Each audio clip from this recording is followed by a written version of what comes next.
Бисмиллахир-рахманир-рахим. Ааламдардын Раббисине мактоолор болсун. Андан кийин адашуудан түз жолго баштаган, ак караны тааныткан пайгамбарыбызга саламдар жана салаваттар болсун. О Аллахым, жүрөктөрүбүз өзүңө жана пайгамбарыңа болгон сүйүү менен толуп, кыяматтагы оор азаптардан өзүң сакта. Мындан мурдагы бөлүмдө Хыдырдын кайырдуу иштерине күбө болдук. Анда ал бир айылдагы сараң элдин мамилесине карабай, көрөгөчтүк менен жардам кылды. Тагыраак айтканда, жээриге тамак таппай жүрсө да, эскилиги жетип, чалдыбарга айланган дубалды кайра тургузуп, калыбына келтирди. Сабыр кыл Муса, баарынан кабардар кылам сени.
Кеме деңизде тиричилик кылган жакыр адамдардыкы болчу.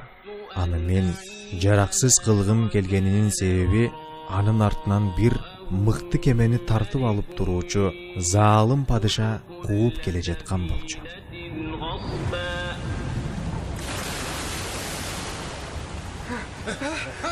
Арка кеттик. Кемеге суу толуп, аны чөктүрүп жатат. Бул кеме тешик экен. Падышанын купулуна толбойт. Кеттик.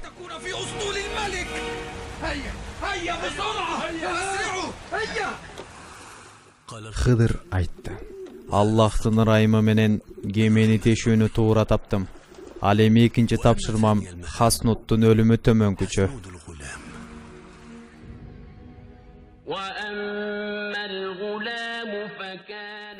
Тигил баланын болсо момун ата-энеси бар эле.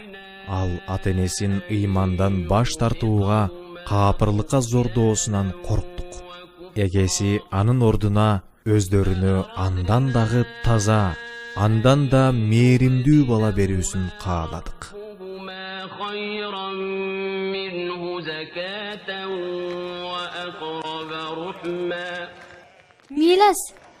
Милас, боюмдар экен. Чын элеби? Ооба, мен кош бойлуумун. Бул балабыз Хаснуттан жакшыраак болсо экен. Уулум Хаснутка Аллахым ырайымын жаатырсын.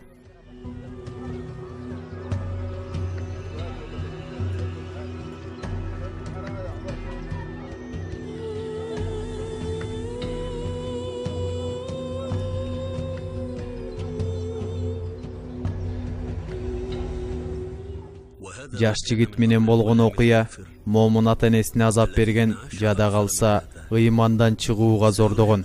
Бул капыр баланы өлтүрүү ушундан улам эле. Аллах анын ордуна жакшыраагын буйурду.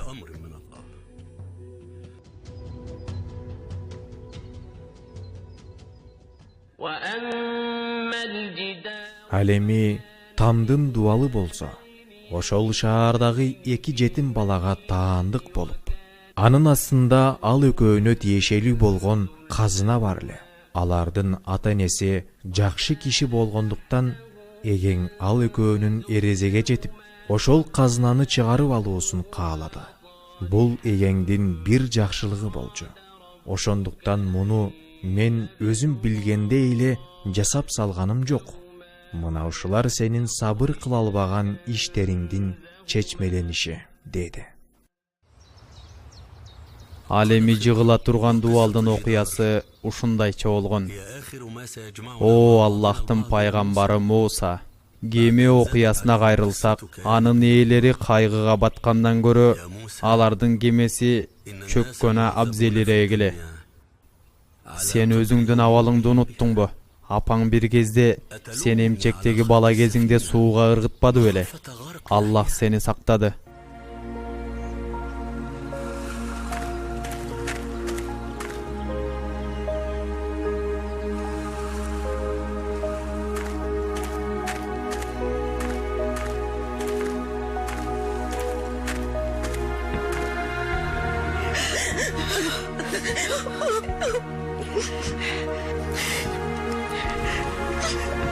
О жараткан, чындыгында өзүң жүрөгүмө салган өкүмдү аткарып жатам.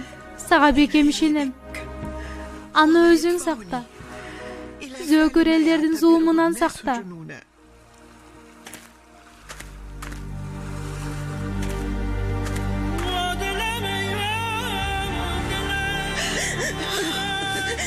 О жараткан, баламды сага тапшырдым.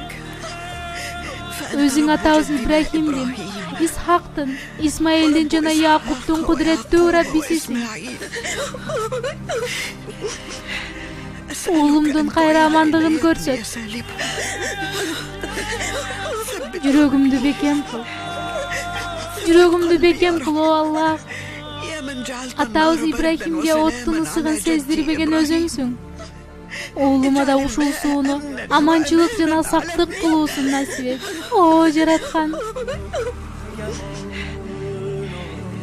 О жараткан.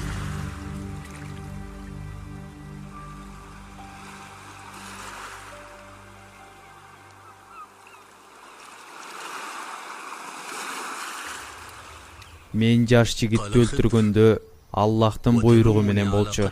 Сен мындай абалды менден көрүп, өзүң Аллахтын буйругусуз мисирлик кишини өлтүрүп алганыңды эстен чыгардың. Муса, мени бул мисирликтен куткар, мени куткар. Муса келди да аны ары түртө салса, ал өлүп калды. Жыгыла турган дубалды тургузганым үчүн акысын албайсыңбы деп мени күнөөлөдүң. Өзүң Шуайптын кыздарынын койлорун суугарып бергендигиңди унуттуң. Себеби анын акысы Аллахтан берилерин билет элең. Ошентип кудуктун үстүндөгү ташты жалгыз өзү жылдырып койду. Буга чейин бул ташты кеминде 10 бараалына жеткен эр азаматтар биригип араң гана көтөрчү. Мына эми сырдын баары ачылып, Хыдырдын жасаган иштеринин себебин билди. Көрсө чындыгында Хыдыр Муса алейхиссаламга салыштырмалуу илими көбүрөөк болчу. Ал ар бир ишин Аллахтын буйругу менен гана башка бирөөгө зыянын тийбесин билип аткарчу. Анан Муса алейхиссалам мага осуят кыл деди. Насаат берем сага, о Муса.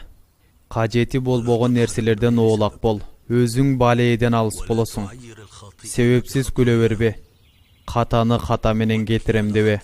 Кетирген каталарыңа кечирим сура. Бүгүнкү ишиңди эртеңкиге калтырба. Аллах ишиңе жеңилдик берет. О Муса, мага дуа кыл. Мени да дуаңа кош, о Аллахтын элчиси.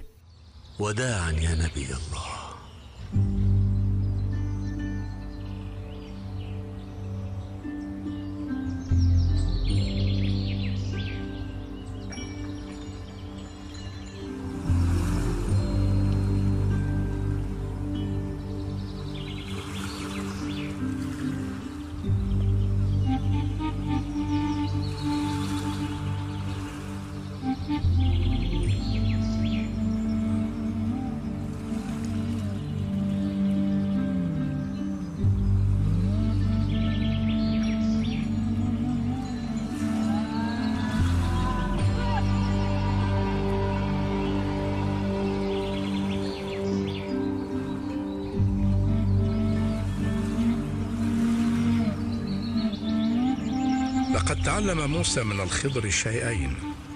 Мына ошентип Аллах Тааланын пайгамбары Муса алейхиссалам даанышман Хыдыр алейхиссаламдан өтө керектүү үйдүлөрдү ала алды.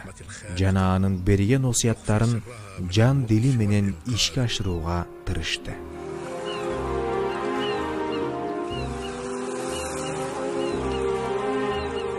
قال يوشع Дагы бир жолу кайталайм. Мен шарап ичпейм. Исраил уулдарында да шарап жактырбагандар бар беле? Шарап деген керемет да. Мен. Сен Исраил уулдарынан айырмаң бар. تختلف عن باقي بني إسرائيل. Эмне айырма? Шарап ичпейсиң. Кумар ойнобойсуң. Анан да Мусага ишенесиң. Шарап ичпегенимдин себеби ал акылды кетирет. Кайра акылды тазалайт десеңчи. تصحصح العقل.